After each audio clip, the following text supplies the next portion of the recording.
Жумшак өндүмдөр жөнүндө подкасттар. Арбаңыздар, урматтуу көрүүчүлөр. 5 манжа бөлөк билек бир, 5 адам бөлөк тилек бир дейт экен кыргыз элибизде. Бүгүн сиздер менен чогуу баарлаша турган темабыз командада иш алып баруу.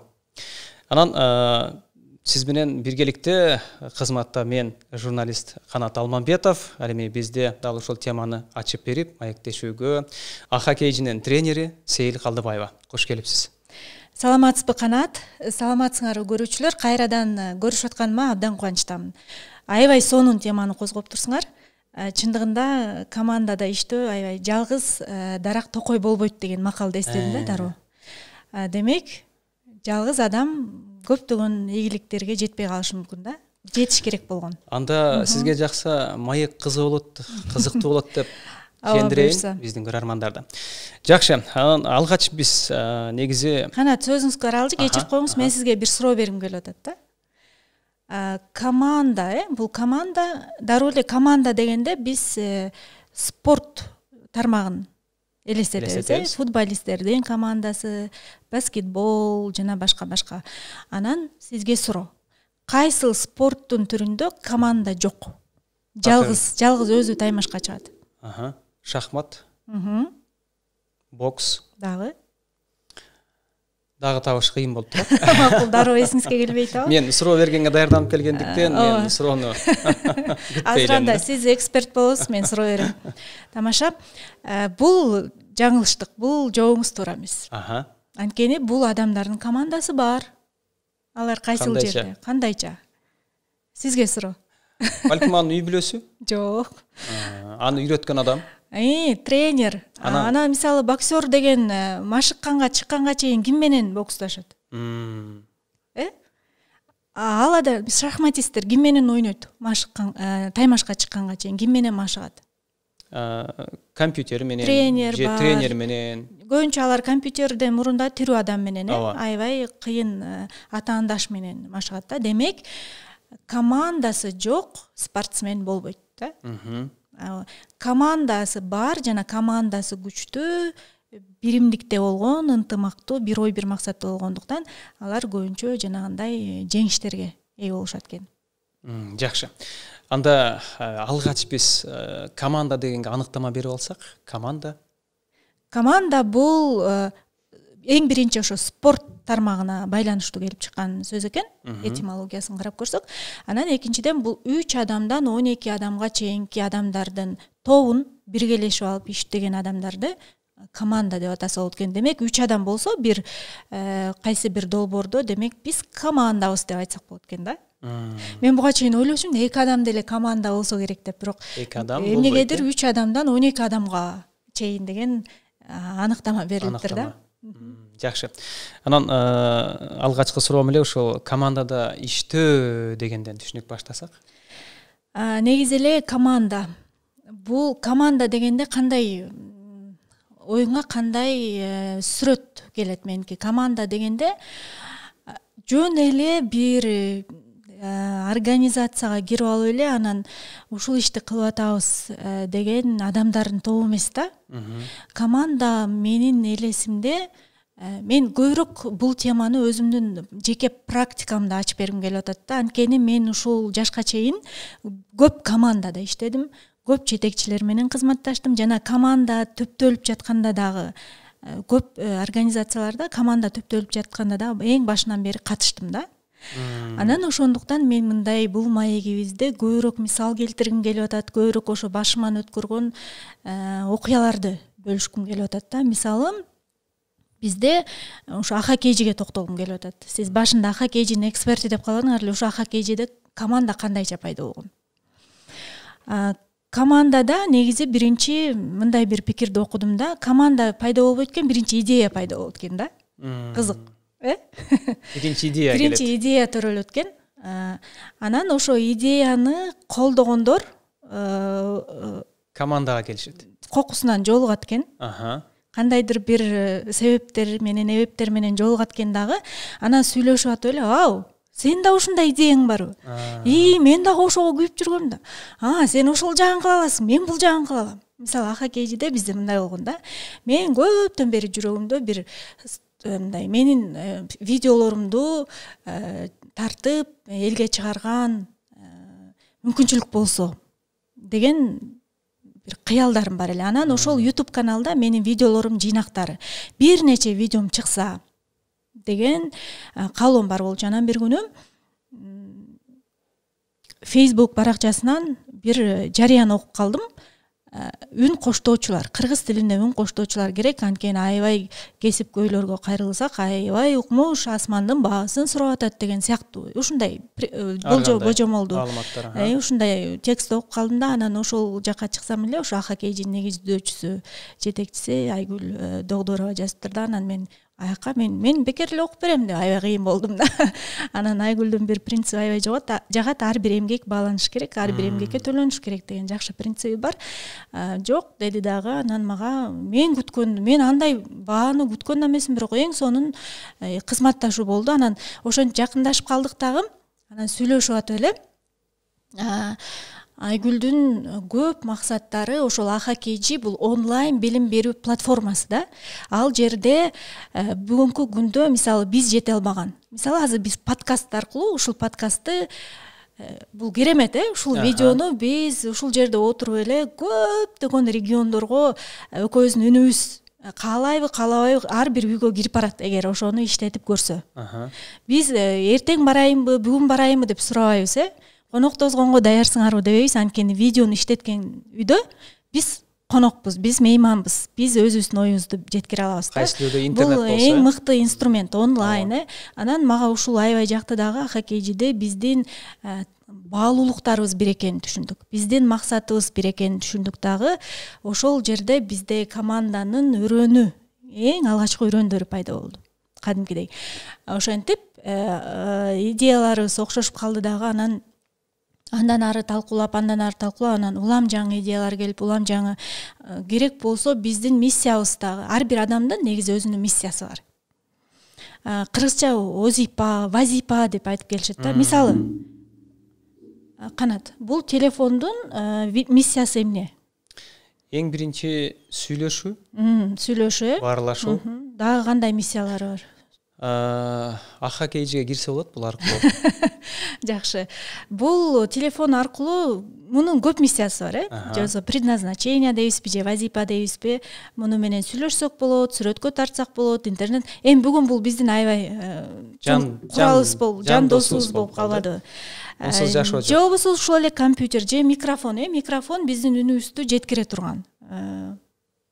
Анан ойлосоңор ушундай жансыз буюмдардын өзүнүн миссиясы болуп атса, вазипасы болуп атса, анда адам баласы жөнүндө мындай шектенбей эле койсок болот да. Ар бир адамдын ушул коомго кошо турган, ушул дүйнөнү жакшырта турган, сөзсүз түрдө жакшырта турган дегенге басым койгум келет да.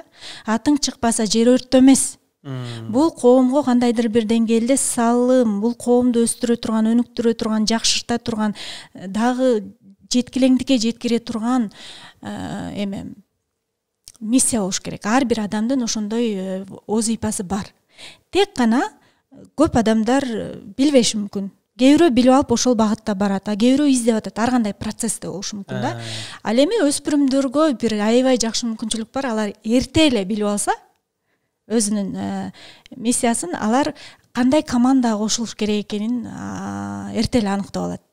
Анан командадагы ордундагы тез командада ар бир адам өз ордунда болуш керек. Мисалы, команда дегенде мага дагы адамдын кадимки эле организмдай, адамдын тулку бою, денеси оюма келет да. Мисалы, көз өзүнүн функциясын аткарат, мурун дем алат, көз көрөт, кулак угат, бут басат, кол кылат дегендей. Команда деле ошондой. Ар бир адамдын өзүнүн күчтүү жактары бар. Ар бир адам команданы кайсы бир деңгээлде өзүнүн күчтүү жактары менен толуктап турат да. Команда качан эффективдүү болот? Качан ар бир адам өз ордунда болгондо. Ал эми ар бир адам өз ордунда болуш үчүн, команда күчтүү болуш үчүн ошол команданын ичиндеги адамдар ар бири өзүн терең изилдеш керек, терең тааныш керек. Мен эмнеге жөндөмдүүмүн, мен эмнени жакшы кыла алам, кайсыда жагынан алсызмын. Мисалы, биздин окейди алып көрөлү кана. Биздин окейде радио кейде канат радионун үнү деп коебуз. Анткени үнүңүз баары байкады болуш керек. Аябай сонун, жагымдуу. Ар бирөөнүн өзүнүн орду бар. Адам ошо өз ордунда болгондо толку бой бүт организм жакшы иштейт дагы, анан өзүнүн функциясын жакшы аткарат дагы. Бул күчтүү команда болот. Демек, биринчи адам өзүнүн албетте балким тереңдеп аткандырмын, бирок ушул нерсени өспүрүмдөр билишин каалап атам да. Биринчи бул дүйнөгө эмнеге жаралганын, бул дүйнөдө коомго кандай салым кошкусу келет, эмнени жакшырткысы келет, аныкташ керек. Аныкташ үчүн өзүн тааныш керек. Өзүн өспүрүм кезинен изилдеш керек. Анын жолдору оңой эле. Ата, апа, мен эмнени кичинекейимде жакшы кылчу элем, эмнеге кызыкчу элем, силердин оюңарча мен эмнени жакшы кыла алам, же болбосо силерди эмне үчүн көбүрөөк чөйрөңөр мактайт. Ай, сенин үнүң сонун экен, же сен аябай сулуу жазасың, же китепти окуп туруп кайра ошону аябай жеткиликтүү айтып бере аласың, мисалы адабият сабагынан, же 4 сабыр жазып койсоң эле сеники сонун окшошуп калат. Же бардык адамдар эле сөз түрдө эле бири-бирине окшош болбош керек да. Адамдар дүйнө эмне үчүн кос, анткени биз бири-бирибизди толуктап турабыз да. Ошондуктан өспүрүмдөр эч качан өзүн башкага салыштырып, мен эмнеге Айнурада эмесмин, мен эмнеге бакытта эмесмин деп өзүн басынтпаш керек. Анткени ар бир адам уникалдуу, ар бир адам өзгөчө. Ошондуктан өспүрүмдөргө айткым келет эле, бул дүйнөдө 7 миллиард адам болсо, ошо 7 миллиардтын ичинде сиздикиндей бармак басым, отпечаток пальца деп коет го, сиздикиндей көздүн торчолору менен башка адам жок. Жана кар жаап атканда байкадыңыз беле, канат, эгер күңүрт түстө кийим кийип турсаңыз, кардын бүртүкчөлөрү түшкөндө бирөө-бирөөүнө окшобойт да. Окшошпойт. Элестетиңиз, ошо кардын бүртүкчөлөрү окшошпой атса, адам баласы андан бетер да. Керек болсо биз күчтүү жактарыбыз менен дагы бири-бирибизге окшошпойбуз. Бир адамдан өзгөчөлөнүп турат. Ошол нерсени билбегендиктен, ошол нерсени изилдебегендиктен жана ошол нерсени билүүнүн жолдорун бизге үйрөтпөгөндүктөн бизде жанагы өзүбүзгө карата баанын төмөндүгү, командада иштей албагандык, командага кошулуп кете албагандык, же команданын чачырап кеткени, же команда эффективдүү иштей албай калган, ар ким өз ордунда эмес, өзүнүн күчтүү жактарына карата ролду албагандыктан командада иш өтө кыйын болот да. Азыр балким мен темадан бир аз четтеп аткандармын, бирок команданын баягы өзөгүн айткым келип атат да. Жакшы. Сиз айтсаңыз, мен дагы ойлоно түштүм. Мен да ойлондуруп койдуңуз да. Эмнеге дегенде, мисалы, ошол эле биз эшиктеги гүлдү көрүп атпайбызбы? Кээ бир гүлдөр өсүп турат да, бүгүн бар, эртең жок. Бирок ошого убакытта суу тамып, өсүп чыгып, аны эч ким тебелебей, ошол укмуш болуп, бир күн болсо дагы ачылып, анан жок болот экен да. Ансагандай адамдын баасы андан дагы алда канча өйдө да.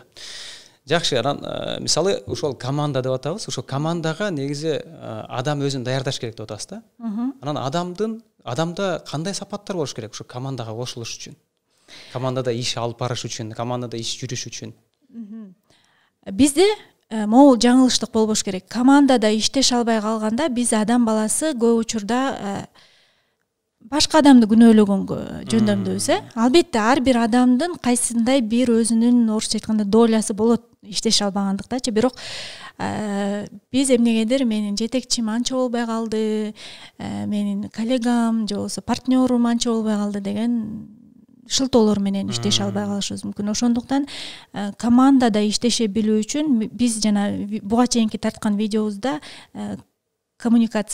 коммуникабельность болуш керек. Ошол жумшак көндүмдөрдү, конфликт чечкенди, конфликтти биз туура жана туура эмес чечебиз. Тилекке каршы туура чечүүнү бизде жогорку окуу жайында дагы, мектепте дагы, үй бүлөдө да үйрөтпөйт да. Тилекке каршы биз конфликт чечкенди билбейбиз. Анткени үй бүлөдө бизге үйрөткөн эмес, анан командага келгенде биз каяктан билебиз. Демек, конфликт чечкенди каяктан үйрөтөт? Конфликт чечкенди бүгүнкү күндө өспүрүмдөрдүн жакшы билесиңер, Z муунунун бизге караганда көп артыкчылыктары бар. Бүгүнкү күндө мына мен жана көргөзгөн могул. Мунун ичиндеги интернет ар бир өспүрүмдө бар. Бирок тилекке каршы бүгүнкү күндө биз интернет биздин кулубуз эмес, интернеттин кулу болуп калбашыбыз керек. Интернет бизди өз кызыкчылыгына эмес, биз интернетти өз кызыкчылыгыбызга үйрөнгөндү, колдонгонду үйрөнүшүбүз керек да. Мисалы ушул жерден эле конфликтти кантип чечсе болот. Мисалы биздин АХКЖде 145, андан сырткары 200дөн ашык видеобуз бар. Ошол жакта мисалы конфликт чечүү боюнча бир нече видео бар. Кыргыз тилинде эле. Орус тилинде, англис тилинде сан жеткис.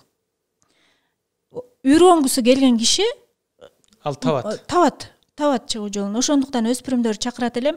Кийин командага азыртадан, командада иштөөгө азыртадан даярдансаңар, азыр деле класс кайсы бир деңгээлде команда. Бала бакчага бара баштаганда эле биз командага кошулабыз да. Кандайдыр бирде, албетте бул толук кандуу команда эмес, бирок мисалы класста бир иш чара, мисалы КВН деп коебуз, дагы кандай иш чаралар бар эле. Кыргыз тили майрамы, жаңы жылга даярданганда бир нече балдар чогулуп алып даярданган. Бул командалык иштин кайсы бир түрдө образы деп айтсак болот да. Башталышы, башаты ошол жерден биз үйрөнөбүз, конфликт болот, чечебиз дегендейчи. Ар бир команда, негизи команда түптөлүп атканда, команда түзүлүп атканда бир нече стадиядан өтөт. Бул нормалдуу процесс. Бул нерседен чочулабаш керек. Ага кечирээк токтолом, бирок сиздин жанагы сурооңузга кайтып келгим келип атат да. Мисалы келиңиз чогуу деле ойлонуп көрөбүз. Сиз командага кошулуш үчүн, мисалы ошол эле азыр иштеп аткан радиодо жана башка сиз кызмат кылган жерлерде сиз өзүңүздө эмнелерди өнүктүрдүңүз, эмнелериңиз менен иштештиңиз ойлонуп турсаңыз, кошумчалап коебуз да, Ага чейин мен мисалы командага кошулардын алдында дебейин, эми команда менен иштешип аткан бир нече командада иштештим, бирок мен бир-эки жолу ката кетиргем. Бир-эки жолу организациянын конфликттен качып, мен негизи табиятымда конфликт чечпей качканды жакшы көрөм да. Мен гармонияны баалаган, бул менин күчтүү жагым, бирок күчтүү жактын дагы подвалдары болот. Күчтүү жакты биз туура деп колдонобуз, туура эмес колдонобуз. Мен туура эмес колдонуп, көп конфликттен качкан учурларым болуп, командадан эшикти тарс жаап чыгып кеткен күндөрүм болгон, жашты калдырып, баягы кызыгандылуу калдырып, бирок мен кийин өзүм менен иштеше баштаганда менин ошол учурда катачылыктарымды көрдүм. Конфликттен качпаш керек экен.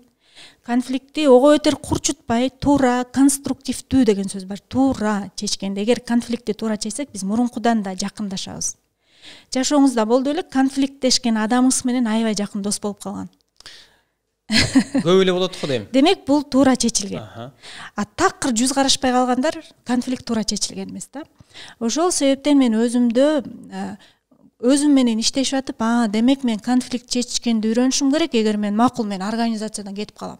Үй бүлө курганда мен андай эмне конфликт чече албайм деп эле ар ким ажыраша беремби? Карасаңыз, азыр конфликт жөнүндө сөз болуп атат, ушул жөнүндө бир эки сөз айтпайсызбы? Конфликтти кантип туура чечиш керек? Туура чечиш керек. Эки оюнда калып калды да азыр. Бул өзүнчө бир тренинг, өзүнчө бир подкаст жаздырса болот да, негизичи.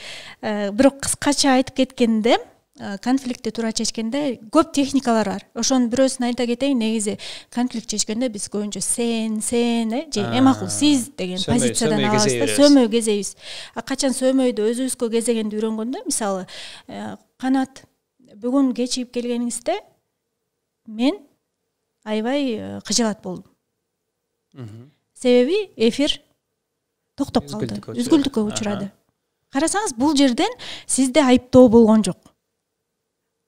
Чын эле үзгүлтүккө учуруп атат. Кечигип келгениңизде мен жетекчи катары жетекчинин ролун алып атам да. Мен мисалы команданын лидери болсом, мен ошол нерселерге да үйрөнүшүм керек. Сын пикир айтканда биз сөзсүз түрдө негативдүү айтканды жакшы көрөбүз да. Анан сен позициядан киребиз. Сын пикирдик конструктивдүү жана позитивдүү эки түрү бар. Позитивдүү айткан бул шыктандыруу, конструктивдүү айткан бул адамдын туура эмес кылып аткан ишин туура көрсөтүп берүү да. Туура көрсөтүп, анан ошол ишин оңдоп түзөгөнгө мүмкүнчүлүк берүү. Бунун баарын неге команданын ичинде айтып атам, анткени бул командага чоң таасир эте турган жана сиз айтып кеткен сапаттардын бири да. Демек, конфликт чече билүү, конструктивдүү, позитивдүү пикир айта билүү, коммуникацияны жана биз айтып кеткен буга чейинки видеолордо айтып кеткен көндүмдөрдү өздөштүрүү, мына ушунун баардыгы жалпылап айтканда эмоционалдык интеллект менен иштеш керек да адам өзү. Эмоционалдык интеллекттин ичи бул дагы өзүнчө чоң тема, кызыктар болуп, интернетке кирип көрсөңөр, адамдар менен тил табышууда эмне керек болсо, коллектив менен иштешүүгө, команда менен иштешүүгө адамга эмне сапаттар керек болсо, ошонун көбү эмоционалдык интеллектке кирет. Ошол себептен команда бул дайыма билишибиз керек. Бул жеке эле менин кызыкчылыгым. Командада мен мындайча айтканда, жана пух земли деп коебуздар, же болбосо мен эле эмес. Команда бул биз. ушул сиз айтып атсаңыз эсиме келди да. Мектепте жүргөндө баягы 6-күнү субботник болчу эмес беле. Ошол кезде менде ушундай сезимдер болчу эле да. Мен тазалаганда мен кылдым. Мен тиги Динара, Мирбек эчтеке кылган жок. Мен кылдым. Мен көрүнгүм келчү командада. Мугалимге мен көбүрөөк. Мен кылдым көп нерсени, мен кылып атам. Сиз байкап атасыз мени деген ойлор каптаса эле да. Команда менен негизи команда менен бир иш кылып атканда жакшы мисал келтирдиңиз. Албетте кээде бул биз өзүбүздү шыктандырып, өзүбүзгө берген баа менен иштешкенде бул деле керек. Мен кылдым, мен азаматмын. Мен ушундай иштерди бүткөрдүм деп өзүбүздү сыйлаганды, өзүбүздү мактаганды, шыктандырганды билишибиз керек.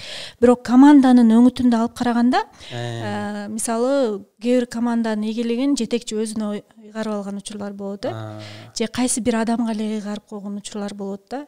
Мисалы көшөгөн артында канча адам турат, сахнада тургандар эле кылды болуп калган учурлар болот. Мага мисалы көп жетекчилерден дагы бир организацияда иштегем, ал жактын жетекчиси Дэвид мырза, ал дайыма команданын ар бир мүчөсүн баса белгилейт да. Сейил, сен ушундай салым коштуң, ыраазычылык. Баланча, сен ушундай салым коштуң деген сыяктуу ар бир команданын мүчөсү маанилүү экенин баса белгилейт. Ошондуктан албетте бул өспүрүмдөргө кийинкисине аябай жакшы маалымат. Мен ишенем, өспүрүмдөр команданы түзгөн өспүрүмдөр болот, жетектеген өспүрүмдөр болот, команданын мүчөсү болгон өспүрүмдөр болот. Ошондуктан мен жогоруда айтып кеткендей, сөөмөйдү өзүбүзгө көзөп, ар ким өз тарабы менен эле иштешсе, анан командада ролдорду туура бөлүштүрүп, ар кимдин күчтүү жагына жараша тапшырмалар берсе, мисалы, команда керек болсо типологияларын билип алса деле. Бул өзүнчө чоң тема, кызыктуу тема да. Ошо типологияга жараша тапшырма, мисалы бир эле типологияны алып кетейин, экстраверт, интроверт көптүргө тааныш. Мисалы интроверттерди көбүнчө компьютердин алдына эсеп кысапка бир бөлмөдө отургузуп койсо алар иштей берет. Экстраверттерди командада сөзсүз эл менен аралашкандай позицияны бериш керек да. Сыртка чыгарыш керек, элди тосуп алган. Ошондо командада ар ким өз ордунда болот. Бул бир эле мисал. Эгер сүңгүп кире турган болсо, аябай кызыктуу. Мисалы, мен ушул нерсени каалайт элем, ар бир организацияда сотрудниктерин таанып билип, мисалы, ушул темага даярданып атканда мен Google компаниясы жөнүндө окудум да, ал жерде ар бир сотрудник менен жыл сайын, жылына 2 жолу жеке, ал жерде аябай чоң компания да, бирок жылына 2 жолу жеке маек интервью жүргүзүп турат экен. Бул биз командабызды кантип жакшыртсак болот деген максатта экен, бирок жеке ар бири менен иштешкендиктен алар ошон үчүн Google экен да, бүгүнкү. Жоксо Стив Джобс деле командасын түзгөндө биринчи ал эски заводдун помещениясын алып туруп, имаратын, анан ал мындай бөлүнгөн стеналар, дуалдар бар экен. Ал деген анын баарын талкалаптыр дагы, бүт команданы, жетекчиликти дагы, аниматорлорду да, компьютерщиктерди да бир эле залга отургузуп коюптур дагы, ошол жерде ал түшүнүптүр.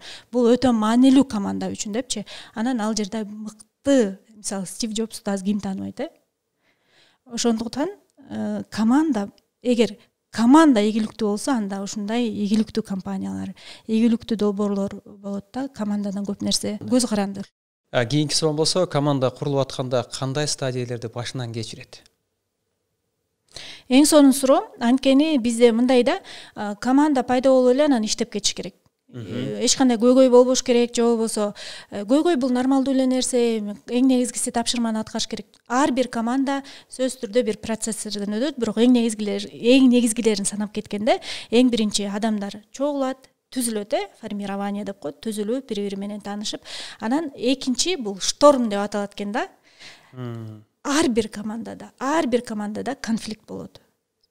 Шторм бул жанагы толкун болот. Бул нерседен өтөт, ар бир команда анан өткөндөн кийин гана бир калыпка түшүп, нормализация деп нормалдашып, анан берилген тапшырмаларга фокус кылып, анан аткарып баштайт экен. Андан кийин болсо, ошондон кийин гана анан командада эффективдүүлүк, таасир берүү, өзүнүн кызматын мыкты аткаруу болот, анан акырындык менен анан жыйынтык келет экен да. Демек, ушул нерсени эске алыш керек.